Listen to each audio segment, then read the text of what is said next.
So today we are with an extraordinary journey all the way from Taiwan to the USA. How culture plays out, the differences, and how to survive with that, especially being a coach for other people, that means a lot. Athena, could you please introduce yourself and exactly mention how you moved from Taiwan to the USA?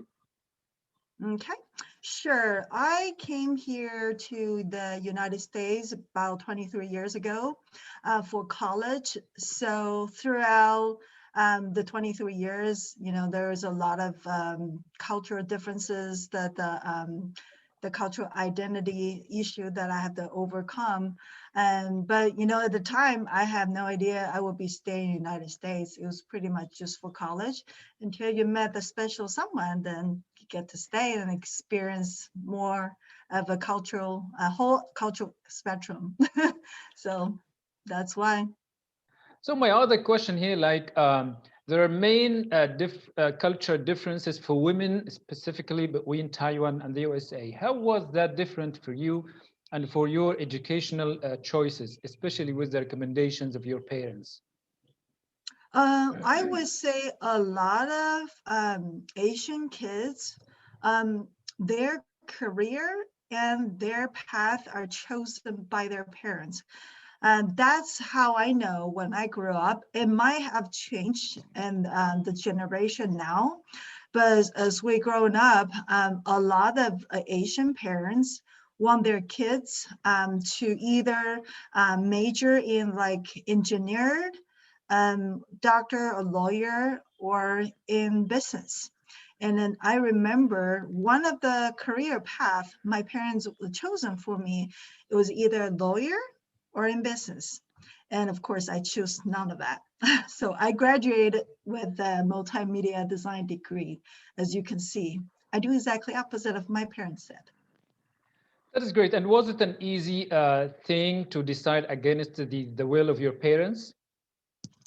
Uh, the easier way for me to decide for my parents? To decide against the decision of your parents?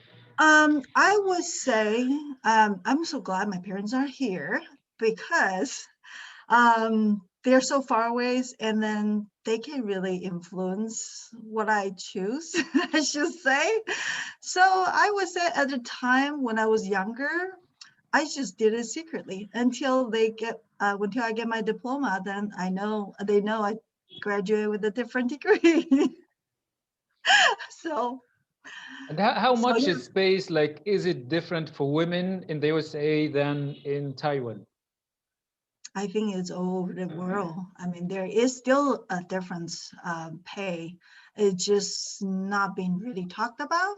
But if you really have people that are open to share, even in the Western culture, if you talk about celebrity, there's so many celebrity female that open about their salaries are a lot lower, even though the famous one, they're not lower than the male actors. So I think this kind of issue still exists. It's just not talked about. Okay, so let's get back to your student experience in the USA. How did you go through it? As far as the cultural conflicts and differences, you Yeah, mean? yes. I would say at the time I have to learn the language. So I remember my very, very first agenda to survive in the United States was to learn the language. So I had put myself in front, well, of course, that's what my parents gave it to us was a TV. And then I also utilized the theater a lot at the time. We just watch a lot of TV, turn the caption on, and then I was pretty much start learning from there. And then we can, and at that point, and I start to interact with others based on what I learned from TV. And at the time, of course, it's just like the baby, you're learning a new language and you have no idea what is supposed to be said by women and what's supposed to be said by men. So at the time, I using the gesture of how men would talk to themselves, and then of course, that was one of my embarrassed moment at the time, but that's how I learned. Try and error, making a lot of mistakes. Okay. Which was easy for you, like writing, speaking, listening, reading? I have to say I'm relatively shy person. I would say a lot of Asian women are kind of like that. It's just how we were raised. So I think we never really get trained that part of ourselves to speak up. So I think as me growing as adult, I think that's a constantly training. For me, I have to learn to speak up, even in the job field or interact with other people. And then also I notice when I'm the time living in the United States, a lot of people like to start their conversation just more of a small talk. I'm not really good on small talk. In Asian culture, we're more of go into more of a deeper conversation a lot faster than most of the people in the United States. So that's kind of one thing I noticed the difference. Other people might say something different, but that's just what I've been noticing for me, my personal experience. What other like culture differences and culture effects have you noticed while working in the investment industry with students, whether from the USA or from the outside? I'm sorry, I'm not quite sure. What do you mean by that?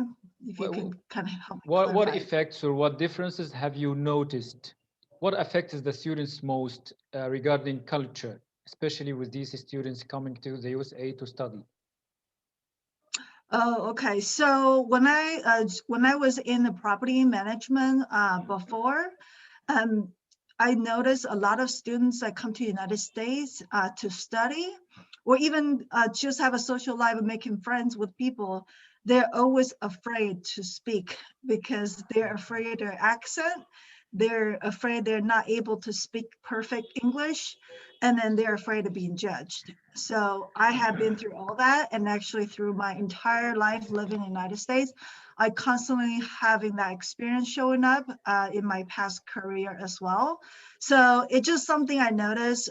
Regardless, um, I still have to show up because it's my life, and that's how I live to learn. And I know what doesn't kill me will only make me stronger. And that's why I've been encouraging the students when they come to the United States. I mean, who cares? You make mistakes. You don't understand why they're laughing at you anyway. So there's no embarrassment there. Okay, so my other question here, like with the pandemic, you decided to be a cross-cultural life coach. Mhm. What does that mean? So the cross-cultural life coach really is someone that have ability to understand other cultures, different cultures, and can engage effectively, and also with the skills, know how to make the progress in people's life to help them gain the clarity and live life with purpose. And with your awareness of these cultures, with like the students coming to the USA, how do you help them? How do you build this confidence in them? So a lot of people, and I take it in as a student, I'm more working for more of an internal work. So I will go through their life stages. It all depends on what stage they're in their life, if they're students. And that I will look at, okay, so if they were still, what type of challenges they would be running into as a student. And then if they are a young professional, then I would be looking at their life stages to see what kind of challenge they will be facing as a young professional. Or if they are empty nesters, that means their kids have moved out the house, and then they're living by themselves now, just them, husband and wife. What can they do moving forward to enjoy the rest of their life? So it all depends on different stages, and that's kind of how I help people accordingly. Depends on their case. Okay, so as I understand, like you give solutions in very diverse circumstances. How are you able to tackle these issues with different people? A lot of time I do ask a lot of questions from their past as a child growing up. Because a lot of us actually have ingrained in our culture and the behavior, how we are going to be as adult. So for me to help them tackle that fear and certain emotion they keep bothering them in adult life, I actually do have to go back to their childhood to see when that event first occurred and what was said, who they interact, and how do they make that as their belief growing up. So a lot of time it is going back to the past to heal whatever has happened in the past, so we know how we can move forward to the future and to accomplish whatever they want to accomplish to their goal. Because a lot of time what they're carrying from the past is no longer serve them as adult. So my question here, like you are asking these people to change their mentality, to change their ways of thinking, to change their culture, and sometimes to endure difficult situations, like being embarrassed or like say venturing into talking to other people or something. Like how can these people Mhm. gain the mindset to go forward despite these difficulties? I build them stronger. I found my one of my job, because I know I cannot teach my student to change other people. No one can. So only thing they can change is themselves. So my job is build the confidence in my client, so they build that confidence within themselves. They tap into their inner wisdom, so they become better self. So there's no other people can shake them, rock them. They're rock solid. They are moving forward their life like that. So there's no need to feel embarrassed because they won't feel it. It will be beneath their need and they don't even see it. It has been extraordinary and so amazing and so eye-opening talking to you, Athena, and getting these culture insights from you. Thank you so much for that indeed. I appreciate it. Thank you.